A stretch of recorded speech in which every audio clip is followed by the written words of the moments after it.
È in onda il notiziario di Radio Libertà, realizzato in collaborazione con Il Sussidiario.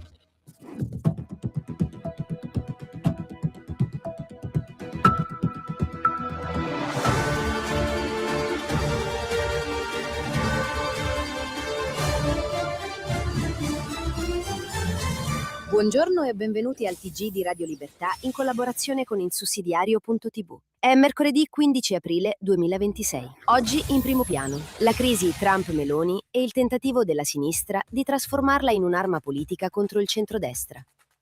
Poi Salvini sfida Bruxelles. Basta vincoli del patto di stabilità, prima le famiglie che pagano bollette e mutui. Il Fondo Monetario Internazionale lancia l'allarme sulla frenata globale, con energia e geopolitica al centro del rischio recessione.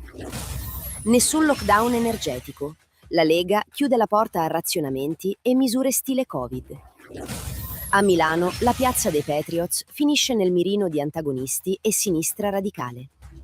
E ancora, Salvini porta a casa un risultato concreto sulla Valdastico e sul futuro autostradale del Nord-Est. Tutto questo e molto altro nel giornale di oggi. Restate con noi, cominciamo subito. Crisi Trump-Meloni, la sinistra ci prova.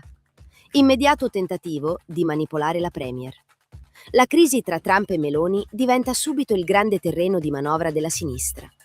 Il punto non è difendere l'Italia, che va fatto sempre e senza complessi. Il problema è capire chi prova ad approfittarne.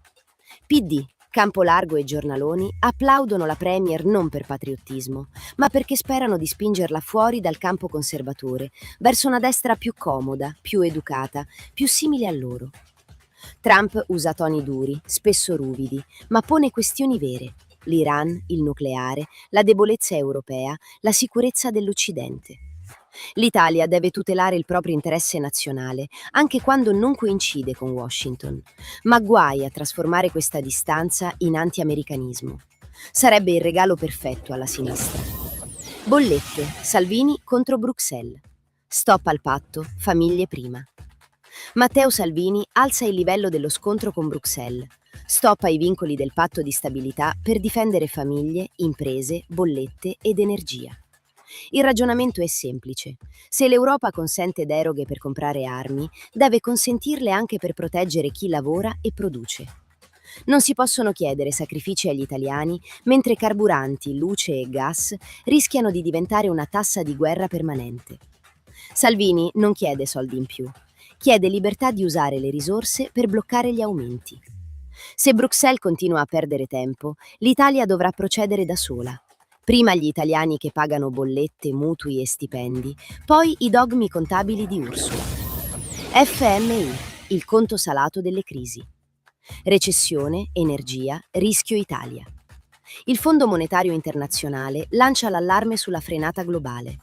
Medio Oriente, petrolio, gas, trasporti e incertezza geopolitica rischiano di scaricare il conto sull'economia reale. E l'Italia, già fragile nella crescita, non può permettersi una nuova stagione di austerità. Bruxelles continua a ragionare come se fossimo in tempi normali, ma il mondo è cambiato. Se lo stretto di Hormuz resta sotto pressione, se il carburante rincara, se turismo, autotrasporto e industria iniziano a soffrire, non bastano conferenze stampa e raccomandazioni verdi. Serve una scelta: proteggere chi produce oppure inchinarsi ai vincoli. Radio Libertà sta dalla parte di imprese, famiglie, artigiani, agricoltori e lavoratori. Niente lockdown energetico. Salvini, no ai razionamenti. Nessun lockdown energetico. Matteo Salvini lo dice chiaramente.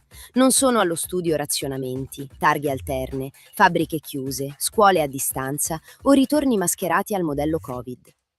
L'Italia non può rispondere a ogni crisi spegnendo se stessa.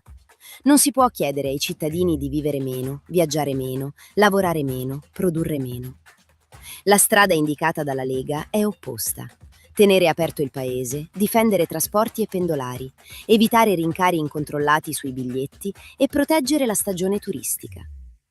La risposta alla crisi energetica non è il razionamento della vita quotidiana, ma una politica energetica seria, concreta e nazionale. Patriots verso il raduno a Milano. Antagonisti e islamisti contro Salvini senza vergogna. Milano si prepara alla manifestazione dei Patriots in Piazza Duomo e puntuale arriva la mobilitazione contro Salvini. Antagonisti, sinistra radicale e sigle dell'Islam politico, provano a trasformare una piazza democratica in un caso di ordine pubblico. L'attacco personale al leader della Lega, con la richiesta provocatoria di un TSO, dice molto del clima. Quando la destra parla di confini, sicurezza, immigrazione e identità europea, i professionisti della tolleranza cambiano subito registro. Non rispondono nel merito, delegittimano. La Lega porta in piazza un messaggio chiaro: libertà, sicurezza, radici, stop all'Islam politico e alla resa culturale. Chi dice di difendere la democrazia dovrebbe accettare il confronto. Invece preferisce provare a zittire Salvini con ogni mezzo. Autonomia, la concretezza di opere strategiche. Valdastico, autonomia concreta per il Nord-Est. Non solo parole. Matteo Salvini porta a casa un passo avanti sulla Valdastico e sulla holding autostradale del Nord-Est. L'intesa sul tracciato, con uscita a Trento Sud, e il progetto di una regia territoriale sulle infrastrutture indicano una direzione precisa: autonomia concreta, non da convegno.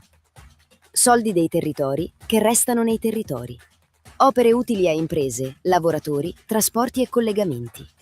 Il Nord-Est produttivo chiede strade, tempi certi e meno burocrazia. Salvini risponde con il metodo del fare. Confronto con Veneto e Trentino, nodo finanziamenti, progetto da portare avanti. Meno centralismo, meno rendite, più infrastrutture per chi ogni giorno tiene in piedi l'economia reale. Radio Libertà, in collaborazione con il sussidiario.tv, presenta gli approfondimenti di oggi. Toghe sui salari. Giustizia o supplenza politico-sindacale. La Cassazione interviene sui salari bassi e stabilisce che pagare molto sotto i contratti collettivi può arrivare fino al reato di caporalato. Il problema del lavoro povero esiste e nessuno lo nega. Ma Stefano Bressani, sul sussidiario.net, mette il dito nella piaga. Quando le toghe entrano nel cuore della decisione sociale, il confine tra giustizia e politica diventa sempre più sottile. Il rischio è chiaro: non più giudici che applicano la legge, ma giudici che indicano la linea, occupando lo spazio dei partiti, del Parlamento e delle parti sociali.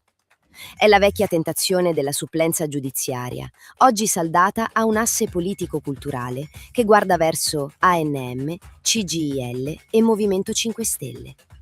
Ma in una democrazia liberale, i salari, il lavoro e le riforme non si governano per sentenza. Si governano con la politica, con il Parlamento e con la responsabilità di chi risponde agli elettori. Crisi di Hormuz. Energia, basta prediche, servono infrastrutture. La crisi di Hormuz mostra il conto salato di anni di ideologia green e disarmo industriale europeo. Davide Tabarelli, presidente di Nomisma Energia, avverte sul sussidiario.net: l'Europa ha ridotto troppo la propria capacità di raffinazione e ora rischia tensioni serie su jet fuel, gasolio, trasporti e autotrasporto. Se si fermano carburanti e raffinati, si fermano aerei, camion, turismo, merci e pezzi interi dell'economia reale. Tabarelli indica come strada più rapida costruire infrastrutture alternative per bypassare Hormuz, oleodotti o gasdotti verso Israele o Siria, valorizzando anche eccellenze italiane come Saipem. Trump usa forza e pressione per riportare l'Iran al tavolo. Bruxelles predica sacrifici e vincoli. Niente lockdown energetico, niente razionamenti, niente vita al ribasso. Servono infrastrutture, energia, libertà di bilancio e protezione immediata per famiglie e imprese. L'Europa smetta di fare sermoni, inizi a costruire. E con questa notizia si conclude il TG di Radio Libertà di oggi, in collaborazione con il sussidiario.tv. Da tutta la redazione un saluto e l'augurio di una buona giornata. L'appuntamento con noi torna domani. Avete ascoltato il notiziario di Radio Libertà, realizzato in collaborazione